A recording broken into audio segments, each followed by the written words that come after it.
Então, volto a falar, quem tem alguma pergunta, eu estou esperando, assim, que chegou uma, deixa eu, que deve ser refeita. Cíntia, qual a sua opinião sobre a utilização de chupeta? A chupeta sim, a gente não deve estimular o uso de chupeta, tá, Cíntia? Então não vejo necessidade do uso de chupeta. Em maternidades nem pensar, a chupeta pode atrasar um pouquinho e complicar um pouquinho a lactação. E muitas vezes é fácil ao enfermeiro, é fácil ao pediatra falar para você assim, não use chupeta nada. Mas assim, eu acho que tudo tem que ter um bom senso.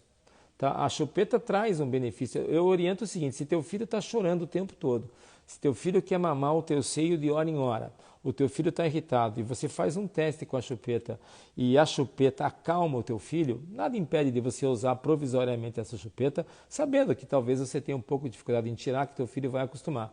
Então, usar com bom senso a chupeta, eu não vejo problema nenhum. Não que você tenha que ter a chupeta no teu arsenal quando você vai à maternidade, já ter uma chupeta.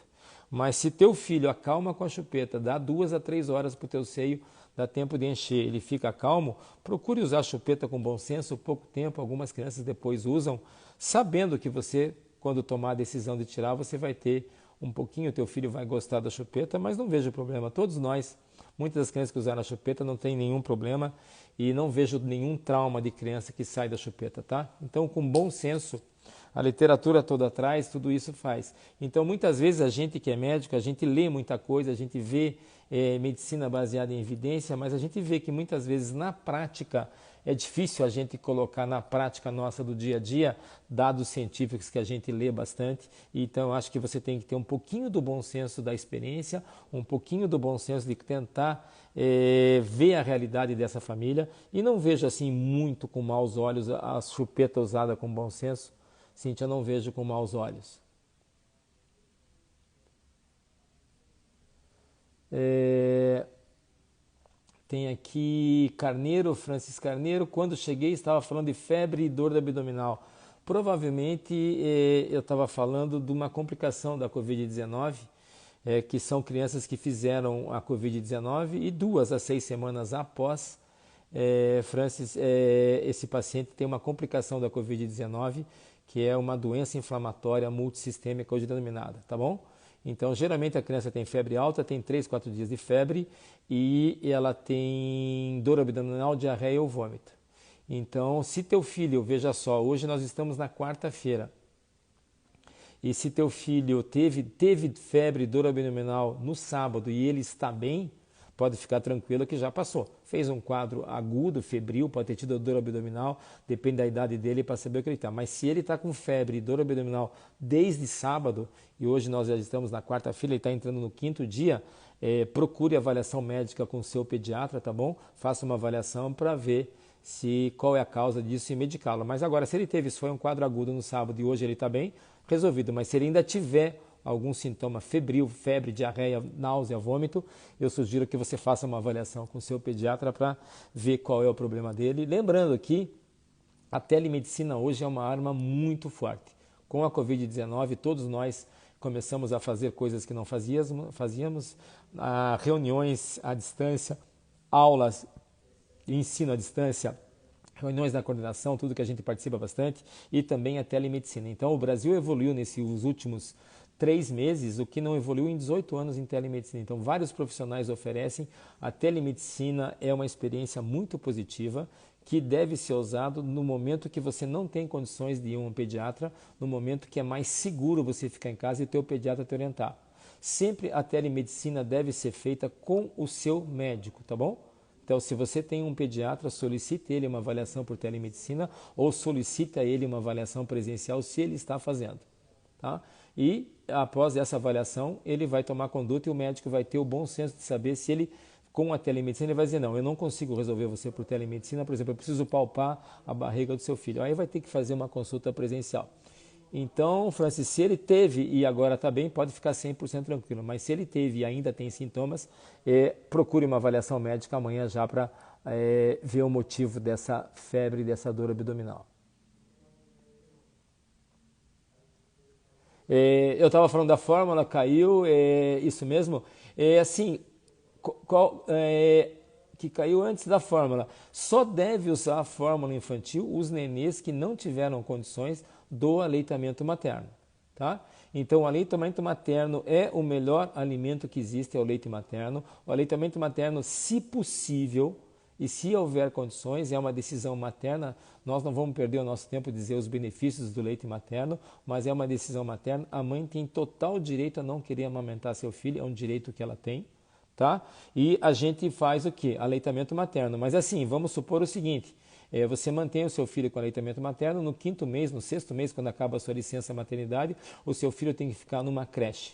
E se ele vai ficar em creche durante 8, 10 horas, ele vai ter que ter um leite. Então, na grande maioria das vezes, o que se faz? Mantém-se o aleitamento materno até o 5º, 6º mês exclusivo, e no momento que você tem que sair de casa e não dá para manter o aleitamento materno por questões de trabalho, ou você teve algum problema, não teve lactação, ou você não produziu leite adequadamente, ou você tem uma prótese mamária que impediu que você produzisse leite, você vai usar fórmulas infantis. Mas se você tiver condições, mantenha o aleitamento materno e a partir do 6º mês você pode usar fórmulas maternas. Existem fórmulas de qualidade excelente, não é um leite tão caro assim, se tem várias formas comerciais aí com uma qualidade muito grande e com um preço bem acessível, mas assim, leite materno é insubstituível. Se não houver condições de leite materno, você vai introduzir o leite artificial no momento que você não tiver condições do leite materno. Se você com um mês, por qualquer problema, parou o aleitamento materno, você vai introduzir a fórmula com um mês.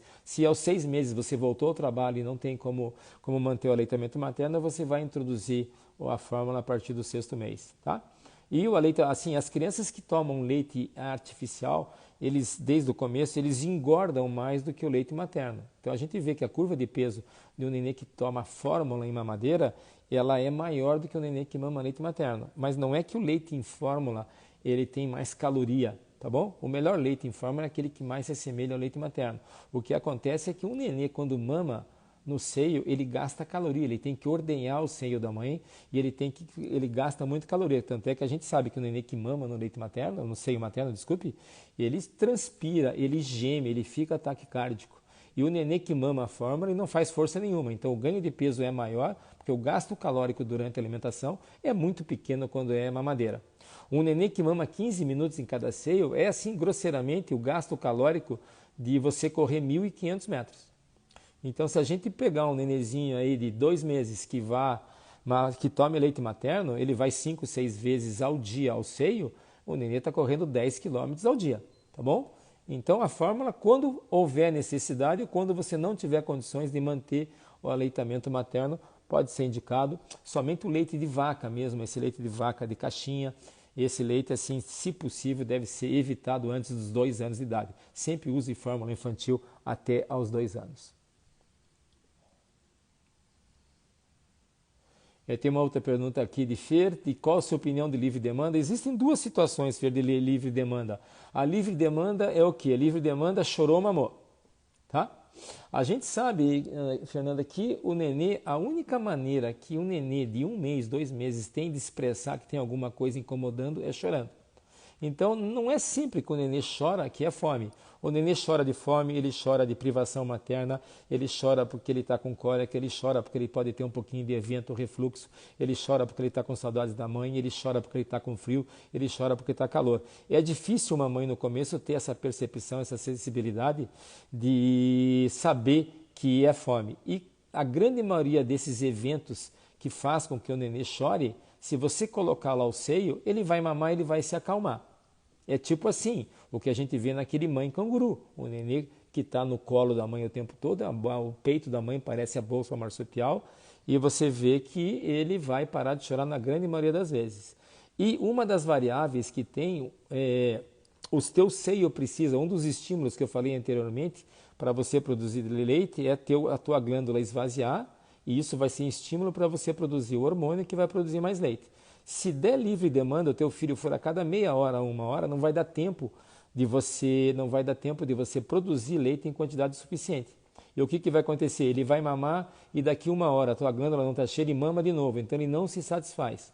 Então, se eu não sou muito partidário do livre demanda, eu prefiro a gente respeitar um horário pelo menos de 2 horas. 2 horas sem mamar é um tempo suficiente para você produzir leite bastante. Não estou dizendo que a minha conduta é certa. A medicina é uma ciência de experiência e tem essas evidências. Então, eu não sou favorável porque o neném nunca vai estar satisfeito, ele vai ficar muito no teu seio, a gente sabe que machuca o seio. Essa história que amamentar não é fácil. A gente vê que as mães que estão aqui conversando comigo, que vocês veem, amamentar muitas vezes no começo é muito difícil, se cobra muito, dói bastante, machuca o bico do seio, machuca a orelha do seio. Então a amamentação não é uma coisa tão simples assim. Então, a minha opinião, a conduta que eu tomo é assim, eu prefiro que você respeite um intervalinho de 2, 3 horas e dá tempo de ter o seio encher, do que a cada choro você colocar lá o seio. Essa é a experiência, não estou dizendo que é a verdade, tá bom? Vamos lá, Carla. Se o bebê só se toma fórmula, com 4 meses já posso oferecer frutas? Está antecipando, a Academia Americana de Pediatria está antecipando a alimentação das crianças. A verdade científica que existe é o seguinte, leite materno exclusivo até o 6º mês. E quando toma a fórmula, a gente sempre usou o 5º mês, mas algumas evidências existem de você começar aos 4 meses umas frutinhas. Eu me sinto mais seguro começando ao 5º mês pelo desenvolvimento de deglutição da criança é um pouco melhor. Se eu analisar o alimento no intestino da criança, eu concordo dessa criança já ser sensibilizada precocemente, mas algumas crianças ainda não têm habilidade de você fazer uma maçã raspadinha, mamão amassadinho, e ele vai triturar um pouquinho esse alimento e vai deglutir. Então eu não quero que ele mame uma fruta. É o que mais ou menos vai acontecer. Ele vai colocar na boca e vai deglutir. Eu quero que ele triture um pouquinho os alimentos. E esse movimento de desenvolvimento neurológico, ele é um pouco melhor, bem melhor, vamos dizer, a partir do 5º mês. Existe essa tendência, mas assim, o mais aceito mundialmente é leite de fórmula a partir do 5º mês. Pode se introduzir já as frutinhas e no 6º mês a gente começa as comidas salgadas.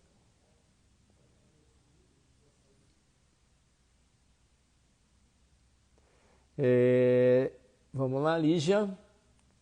O Luca está com quase 3 anos, as aulas para educação infantil possivelmente retornarão em agosto. Não completou a pergunta, Lígia, mas eu sei, é uma grande preocupação de todos que está vendo aqui, que é assim, meu filho deve voltar para a escola ou não deve voltar para a escola? Essa é uma decisão muito individual. O vírus vai circular, não há dúvida nenhuma. Uma criança de 3 anos, é difícil você esclarecer uma criança de 3 anos a necessidade de isolamento social. Isolamento social para nós adultos está difícil, então imagine como é que eu vou chegar para uma criança de 3 anos com 20 amiguinhos na escola e eu vou pedir para o Luquinha ficar a 2 metros de distância dele. O contato físico vai ser grande. Eu falo o seguinte, as famílias que têm o privilégio de não levarem os seus filhos para a escola, uma criança abaixo de 4 anos, vamos colocar assim, apesar de todos os benefícios da escola, não vou discutir, o risco dessa criança contrair o coronavírus na escola vai ser muito maior do que o risco de ele estar em casa. Aí o argumento, a grande maioria das crianças tem formas leves. 94% tem formas leves e tem formas pouco sintomáticas, uma gripezinha. Mas 5% das crianças podem ter, das crianças que vão pegar, eles podem ter formas mais graves da doença. Então, esse ano, e a gente torcer para essa vacina dar certo o mais rápido possível, mas uma previsão otimista dessa vacina, esse ano provavelmente a gente não vai ter essa vacina ainda disponível para ser usado. Eu acho o seguinte, as famílias que têm condições na idade de 2, 3 anos, na idade de 3 anos para baixo, de não levar os seus filhos para a escola, mantê-los em casa, eu me sentiria mais seguro quanto a isso. A criança não vai perder, vai deixar de brincar, vocês compensam isso aí em casa com atividades, mas é uma decisão do casal, da família, tá? Criança maior indiscutível, porque a criança está sendo alfabetizada, mas criança que vai na escolinha com 3 anos para atividades mais lúdicas do que outra coisa, eu acho mais seguro e ele fica em casa. Eu, assim, eu orientaria, se tem condições, escola o ano que vem só, tá? Nessa idade de 2, 3 anos, acima de 4 anos, indiscutível. E a gente sabe que todas as escolas estão se preparando, a volta à escola vai ser muito problemática, tá bom? A gente vai ver assim que vai ter problemas, as escolas vão ter que se adaptar. Ninguém vai poder entrar no mesmo horário, então aquela história de todo mundo chegar às 7 da manhã não vai dar, eles vão ter que programar, um dia vai um, outro dia vai outro, um dia entra às 7 da manhã, outra turma entra às 8, recreios em horários diferenciados, alimentação, um grande problema vai ser van, não se vai ter van esse ano e provavelmente ano que vem de escola, porque vai ser uma área de contaminação muito grande. Tá? Então é uma decisão do casal, assim, claro que o risco vai ser maior na escola, Lígia, mas eu tenho um pouco de medo dessa história. Para mim, 5% de forma dos que pegam ter forma grave, para mim é uma estatística muito alta. Então, se o Luquinha tem 3 anos e vocês podem, eu acho que seria mais sensato não levá-lo. Mais uma opinião assim do que a gente está vendo e de literatura. Priscila, tudo bem, Priscila? Prazer em revê-la, não, em falar com você. É necessário manter as visitas de rotina durante a pandemia? Então, o que aconteceu, Priscila, assim, a maioria dos pediatras, muitos pediatras, não diria a maioria, pararam os seus consultórios. A gente sabe que uma consulta de rotina em criança depende da idade da criança, tá, Priscila? Então, se a gente pegar nenezinho, a gente faz o nenê abaixo do ano, uma consulta a cada mês, cada 2 meses no segundo semestre, eu acho que vale a pena manter as consultas de rotina. Mas quando a gente passa de 1 ano, as consultas de rotina, a partir de 1 ano, elas podem ser a cada 2, 3 meses. Então, se a gente pegar uma criança assim de 2 anos, eu esperaria passar se não tivesse nenhum problema. Não tem problema, tua filha está bem, teus filhos estão bem. Você vai no consultório para conversar com o pediatra e a máximo de informação que ele vai te dar, se ele está bem, você está tranquilo, você vai rever peso e altura, vai atualizar peso e altura. Mas crianças pequenas, aquelas crianças abaixo de 1 ano, eu acho assim, vale a pena manter a consulta de rotina em crianças abaixo de 1 ano, pelo menos a cada 2 meses no segundo semestre de vida, e consultas, não, dá para fazer assim a partir do primeiro ano, a cada 2 meses uma consulta de rotina com o pediatra. Esta consulta de rotina, Priscila, deve ser feita por telemedicina. Você não vai ter o peso, nada. E a gente sabe que essas consultas de rotina, todas vocês que passaram por consultas de rotina, o tempo de uma consulta de rotina, 80% de uma consulta de rotina de uma criança é uma conversa do pediatra com os pais. E essa conversa você faz por vídeo. E você faz o exame físico da criança através de um vídeo, você vai ver a expressão do olhar, você vai ver a pele, você tem condições de ver a parte motora da criança, se está sentando, se não está sentando. Então é uma avaliação muito boa isso aí da telemedicina, mas se está bem, eu esperaria presencial. Existe o problema da telemedicina, a parte de remuneração, os planos não pagam telemedicina, tá? E muitas vezes os planos oferecem um profissional que faz a telemedicina, mas você com o teu pediatra fazer, eles não fazem isso aí, então a telemedicina, por enquanto ainda, a maioria dos profissionais faz um serviço não pelo plano, e sim um serviço privado, mas depende da idade. Na idade lá dos teus, eu acho que cada 2, 3 meses está ótimo se eles estiverem bem. Agora, se eles tiverem algum sintoma, aí é importante você conversar. Eu voltei para a minha atividade agora, eu estou voltando hoje para a minha atividade e praticamente assim, a minha conduta é o quê? Eu estou atendendo só pacientes de rotina que precisam, nenezinhos de 1 mês, 2 meses, 3 meses, ou crianças que têm mais do que 2, 3 meses, introdução alimentar ao 6º mês, vacinação, prevenções de acidentes, a gente faz. As consultas de crianças doentes, a gente sabe que diminuíram bastante, então a gente sabe o quanto o pediatra depende de uma escola para ter isso, porque com as escolas fechadas não tem mais crianças doentes praticamente nos consultórios e nos hospitais.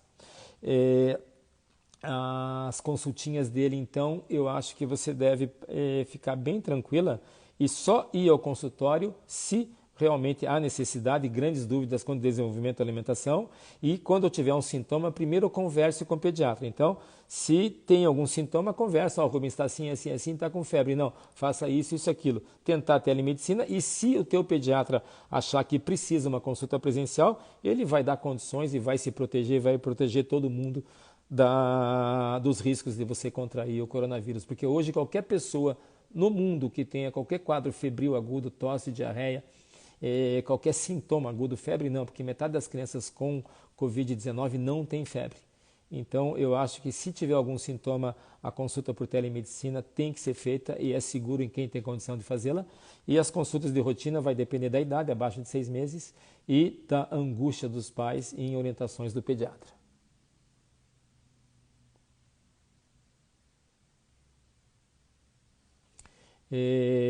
Carla, Andréia, meu filho tem 10 anos, tem rinite alérgica.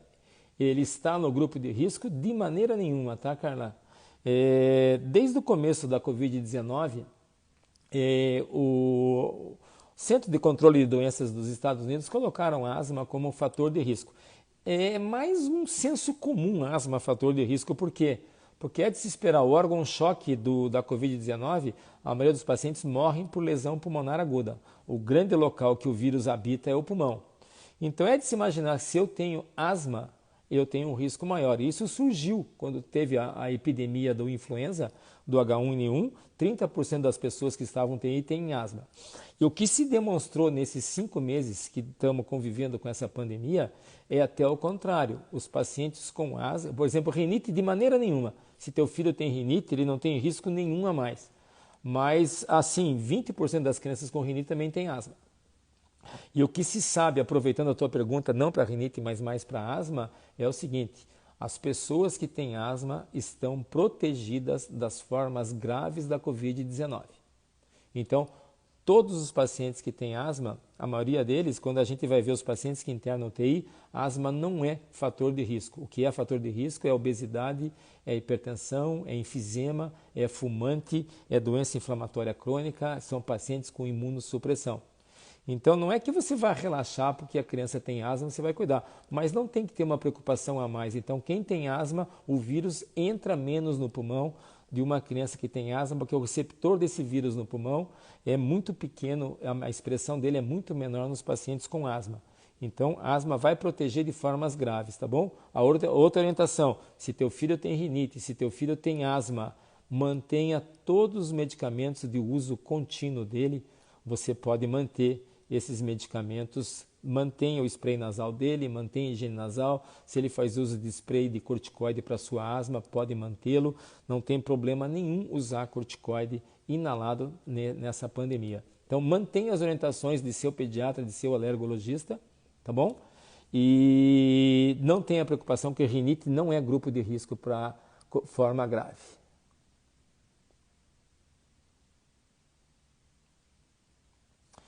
Tem uma pergunta de Carla aqui, minha bebê tem 4 meses, não está tendo acompanhamento pelo pediatra. É aquilo que eu conversei da pergunta da Priscila, Carla. Problema nenhum, se teu filho tem 4 meses, eu acho que uma consulta, pelo menos no máximo, assim, no intervalo máximo de 2 meses, tá bom? Porque se ele tem 4 meses, de 4 a 6 meses, se ele mantém aleitamento materno, você vai mantê-lo. Então, se ele está tomando leite materno, a consulta com o pediatra vai ser o quê? Você vai manter o leite materno, ele vai ver o desenvolvimento dele e você vai ter que atualizar o calendário vacinal. Uma outra preocupação, todas as vacinas de rotina devem ser feitas em crianças independente da pandemia. Não se atrasa o calendário vacinal, tá bom? O risco de você pegar a doença num posto de saúde é muito pequeno e muito menor do que o risco de você pegar a doença se você não fizer a vacina. Então depende do tempo, se teu bebê tem 4 meses, eu toleraria até 2 meses sem consulta, ou aquilo que eu falei a Priscila, Carla, tente consulta por telemedicina, que você vai ficar muito satisfeito, o teu pediatra vai olhar a tua filha, o teu bebê, vai te dar as orientações, e se ele estiver ali tomando leite artificial, o mês seguinte ele vai te orientar a introdução de frutinhas para ele. Então, se faz tanto tempo e você está preocupada, tente uma consulta por telemedicina, tá bom? E a ida a consultório deve ser feita agora, independente dos resultados, só por uma necessidade, por uma angústia muito grande de orientações. Claro que é seguro, os consultórios estão preparados para isso. Quando se atende uma criança normal no consultório, o consultório do pediatra, a gente toma alguns cuidados. Quais são os cuidados? O menor número de pessoas possível. Então, hoje, as orientações, o que são? Quando você vai à consulta, vai você e seu bebê. O pai, a mãe, a avó, a babá não entram no consultório, ficam fora para habitar menos gente no consultório e ter um risco menor, tá bom? Os cuidados que vão ter o pediatra, assim, a prevenção, você deve não ficar muito perto, você evita contato físico, e o pediatra deve usar uma máscara normal. O uso dos EPIs, o uso de material desses que a gente vê, de aquele protetor facial, de gorro, de sapatilha, de avental descartável, tudo, isso deve ser feito quando você atende uma suspeita. Então, se uma criança tem febre hoje e vai ao consultório, o pediatra tem que estar preparado com todos esses EPIs. Mas para uma consulta de rotina, sem ninguém doente, apesar de você ter um contato com outras pessoas, a distância, a higiene das mãos com água e sabão ou álcool e o uso da máscara é totalmente seguro nos consultórios, tá bom? Então, se já faz 2 meses, tente uma consulta por telemedicina que você vai ficar muito satisfeita. Romiama, tudo bem, Romiama? Se eu sou a favor do BLW, eu sou a favor, Romiama, do bom senso. BLW são aquelas crianças que começam a alimentação e eles vão brincar com os alimentos com as mãos. O importante é a criança ter segurança e a criança ter prazer na alimentação. Tem Romiama, algumas crianças que se adaptam muito bem ao BLW, que você põe vários pedacinhos de legumes, verduras, frutas para ele, até alimentos salgados para ele pegar e comer com a mão. E tem o método tradicional de você introduzir papinhas, amassar tudo e dar na boquinha dele. O que a gente vê na prática é o bom senso, na grande maioria das vezes. O que dá certo é o meio termo. A criança pode comer através do BLW e a criança pode comer na forma tradicional. O que ele se adaptar melhor. Tem crianças que se adaptam bem a um método e outras se adaptam bem a outro método. Mas para mim, a regra é o bom senso. Então, uma mistura dos dois é o que a gente vê no dia a dia. Igual a gente, né? A gente sabe que no nosso dia a dia, a gente come de vez em quando com a mão também e come comidinhas com talheres, com isso e com aquilo. Então, os dois métodos são efetivos e cada criança vai ter uma adaptação melhor a algum deles.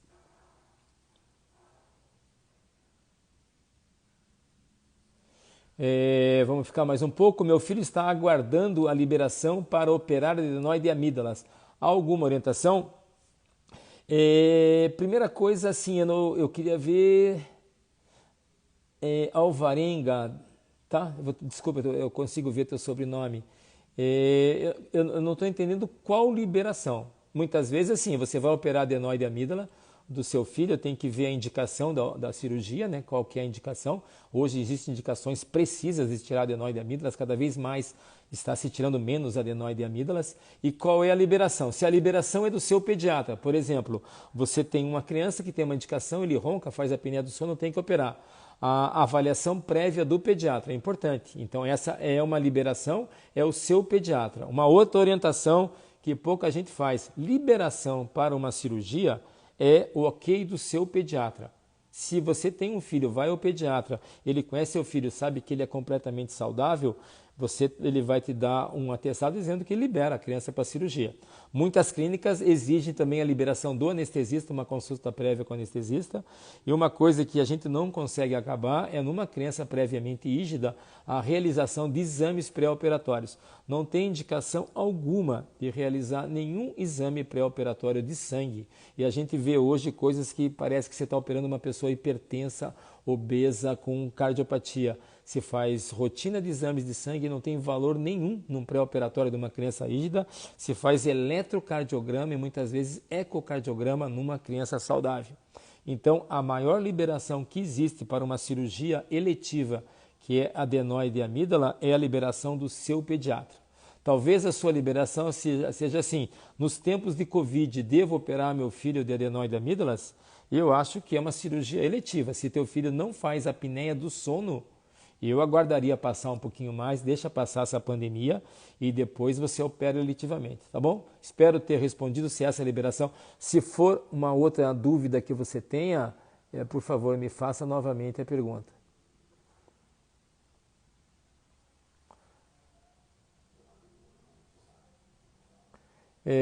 Liberação do Hospital Hipo para cirurgia eletiva. Caroline, essa liberação do Hospital Hipo para cirurgia eletiva, tá? Então talvez seja a liberação do seu pediatra, tá bom? A liberação do seu pediatra você vai ter. Por exemplo, se você tem um pediatra que você leva frequentemente a ele, leve a ele para ele dar essa liberação e geralmente o cirurgião quer um ok do pediatra. Mas converse com o seu pediatra sobre a necessidade de exames de sangue. Eu não vejo necessidade alguma. de exame pré-operatório em criança rígida. Você também me faz a pergunta que eu já retomei a minha atividade em consultório, então eu retomei a atividade em consultório para atendimentos eletivos sem crianças doentes. As crianças doentes eu estou dando preferência a fazer telemedicina, e se com a telemedicina eu me sentir seguro, eu resolvo o problema por telemedicina, ou se não tiver condições de resolver por telemedicina, tem que se tomar cuidado de fazer uma consulta em local separado, horários definitivos. E as minhas consultas presenciais para o planos, o meu plano é voltar no início de julho. Se Curitiba continuar tudo bem, a previsão é voltar em início de julho, consultas para o planos, mas a avaliação, a consulta presencial, eu já comecei a fazer. Eu vou responder mais 2 perguntas, tá bom? Vamos lá, Elaine. Meu filho tem 12 anos, eu tive Covid e depois minha mãe que dorme com ele. Será que ele vai ter? Depende do tempo. Você sabe que o período de incubação, Elaine, da Covid, 14 dias, tá bom? Mas 14 dias assim já é um zelo. Eu concordo com zelo a mais numa pandemia. Hoje, as orientações de isolamento até nos locais são 10 dias.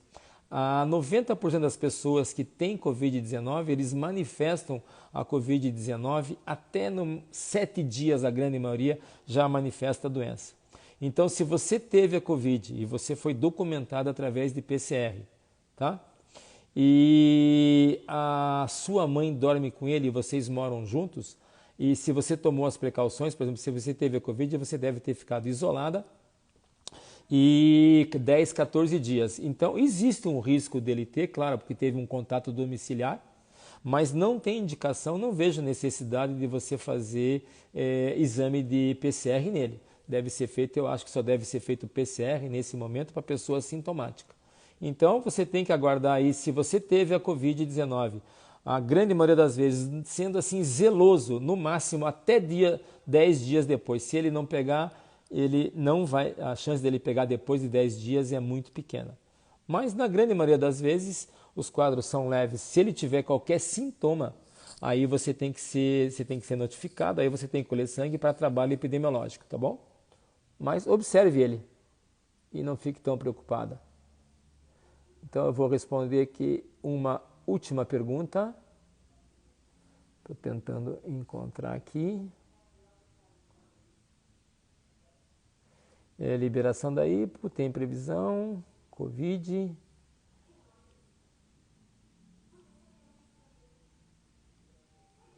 Então vamos lá, eu vou responder essa última pergunta. Moraias, meu marido está com Covid, quais as chances de estarmos infectados, eu e minha filha? Então, se o teu marido tem a Covid-19, ele está documentado, vocês têm mais chances. Como é que minimiza a chance de vocês pegarem? Então, sempre que a gente tiver um contato domiciliar positivo, essa pessoa, se houver condições na tua residência, ela deve ficar isolada hoje 10 dias, 14 dias está sendo tirado, então 10 dias isolado. Se ele puder ficar num único quarto, ele não sair do quarto por 10 dias, eu sei que isso é muito difícil. Usar um banheiro privativo, então minimiza o risco, usar banheiro privativo dele, não misturar talheres, não compartilhar talheres, a lavagem de roupa deve ser feita individual, uma única pessoa deve entrar no quarto dele para ajudá-lo na higiene se houver necessidade, ou para levar comida para ele. Essa pessoa que entrar no quarto deve usar máscara quando estiver em contato com ele. Tomar muito cuidado com higiene de vaso sanitário. O Covid-19 também ele é eliminado pelas fezes, então uma contaminação pode ser fecal oral, tá bom? E se essa pessoa, seu marido que tem a Covid-19, você não tem um quarto privativo, um banheiro privativo para ele, não tem condições, no momento que ele circular em casa com todos, ele deve usar máscara o dia inteiro. Tá bom? Existem as chances, né? A maioria das pessoas pegam o Covid por um contato domiciliar. Tá bom? Então, se ele conviver junto com vocês em todos os cômodos da casa, máscara nele pelo menos 10 dias, mas evitar muito beijo, evitar abraço, que ele não pegue no colo a sua filha, que ele não beije a sua filha. E você também, né? Evite um contato muito próximo dele para vocês não pegarem. Dormir, você dorme com a sua filha, ele dorme sozinho. E esperar esses 10 dias, tá bom? E se tiver alguns sintomas, você vai tomar a mesma conduta. E se ele está em casa, ele está tendo um quadro mais leve, né? Então, quando as pessoas têm quadros leves, a chance de transmissão existe, mas é menor porque a carga viral é menor. Só que tem a Sara aqui, uma restrição de tempo. Descentralizando a figura do médico. Qual a sua opinião sobre puericultura interdisciplinar? Isso a gente vê muito, Sara, que está acontecendo, essa puericultura com vários profissionais. Então, vários profissionais médicos ou não médicos, eles estão fazendo clínicas onde você tem a fisioterapeuta, você tem a nutricionista, você tem a fonoaudióloga, você tem isso. Então, se você se descentraliza, você tem isso, eu acho muito importante. Tá? Mas aqui para nós ainda é o tradicional, a figura tradicional do médico. O médico tem, e a partir do momento que o médico detecta algum problema, ele solicita a avaliação do psicólogo, ele solicita a avaliação da fono, ele solicita a avaliação da terapeuta ocupacional. Mas se existe essa facilidade hoje em clínicas que oferecem esse atendimento multidisciplinar, muitas famílias vão se sentir muito mais tranquilas de ter essa avaliação. Mas aqui no Brasil ainda funciona assim, o encaminhamento do profissional médico a esses profissionais que nos ajudam muito e que são muito importantes na qualidade de vida tanto dos pais como das crianças. Então, se tem a facilidade de uma clínica multidisciplinar, sim. Mas se for fora do ambiente, para as famílias fica muito difícil ir a cada dia num profissional. Mas se você centralizou e dá isso, eu acho que é um benefício e a família eu acho que não vai achar ruim.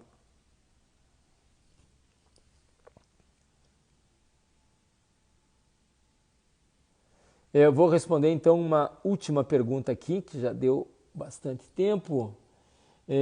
Carla, devo usar máscara em meu bebê de 4 meses quando precisar ir ao posto de vacinação?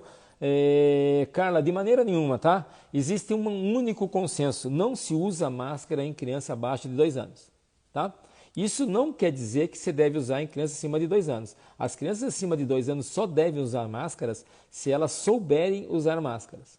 Se a criança de 2, 3 anos não sabe usar máscara e você vai ter que sair com ela, é inevitável sair com ela, é preferível que não se use a máscara do que a use de forma incorreta. Quando você for com o seu bebê de 4 meses para o posto para fazer a vacinação, Carla, ponha um coeirozinho em cima dele. Em vez de você usar uma máscara no rosto do neném de 4 meses, põe uma mantinha, um coeiro, põe um edredomzinho, como se fosse uma capa que você vai cobrir o corpo inteiro. Então, os postos de saúde hoje eles estão preparados, as vacinações estão sendo feitas em locais que não hajam crianças doentes. Hoje não tem praticamente criança doente, os postos estão vazios de atendimentos. Mas quando você for ao posto, vá com ele no colo ou no carrinho e cubra o corpo inteiro dele com um coeirozinho, com uma mantazinha, que esse vai ter o benefício, mas não tenha muita preocupação, tá? Porque hoje está bem seguro a vacinação. Eu vou encerrar então, eu espero que tenha sido útil essa nossa conversa, tá bom? Para mim foi muito proveitoso, foi a primeira vez que eu falo assim, sem falar, se bem que a gente vê que a Covid domina, né? Então houve muitas perguntas do Covid. Então eu queria agradecer vocês e provavelmente eu fiz essa da primeira a consulta com a gestante e a gente está programando para o início da semana que vem fazer uma consulta específica do recém-nascido. O que deve ser comentado, qual é a função, a relação da primeira consulta do recém-nascido com o pediatra. Então, se eu não pude responder algumas perguntas aqui, eu peço desculpas, mas provavelmente nessa próxima segunda ou terça-feira a gente vai fazer uma live sobre a primeira consulta do recém-nascido com o pediatra e daí a gente pode esclarecer. Tá bom? Espero que todos fiquem bem, todos continuem se cuidando, não é porque a maioria das coisas estão abrindo que a gente tem que ir, tá bom? Não saiam, evitem aglomerações, evitem visitar amigos. Curitiba teve um pequeno aumento essa semana, então procure ficar em casa, saiam o necessário, se cuidem bastante. Espero que todos fiquem bem e que o nosso próximo encontro seja o mais breve possível. Uma boa noite a todos e um ótimo feriado a todos, tá bom? Um grande abraço, boa noite.